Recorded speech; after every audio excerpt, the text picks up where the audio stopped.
And कर दिए hello the end कर हाँ सब के चल जेता हम एगो गाय हेलो बेंजुला रन गइलो हेलो हेलो थोड़ा सा उठे इसके level hello hello hello hello hello hello जितना भी श्रोतागण बने हमारे आदरणीय चाचा और जितना भी हमारे भाई लोग बहने माता बहन सभी बने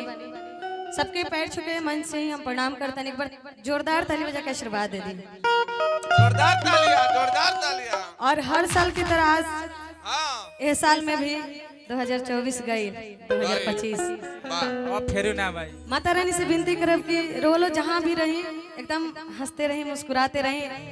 और परिवार के भी खुशहाली रखी। जय हो सभी कलाकार आइल बा और बारी बारी से सबे सेवा करता हमनियों को मौका मिलल बा।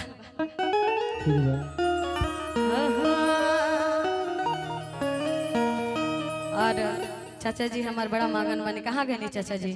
गइले चाचा गए नहीं खाए खाए वहाँ गइले कहते नहीं भारत शर्मा जी का गाना गाई पूनम शर्मा जी के सुनो सब लोग ये स्वर में आइल बा। और हमारे बहुत ही अच्छे तूफान म्यूजिक वर्ल्ड बार बार प्रणाम बा सभी लोगों को और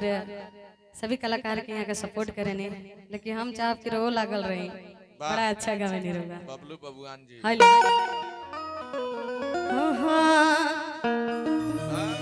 माई के दरबार में आइल बनी सन हाँ तो हम चाहब कि एक बार जोरदार ताली हो जाओ समय तो बाना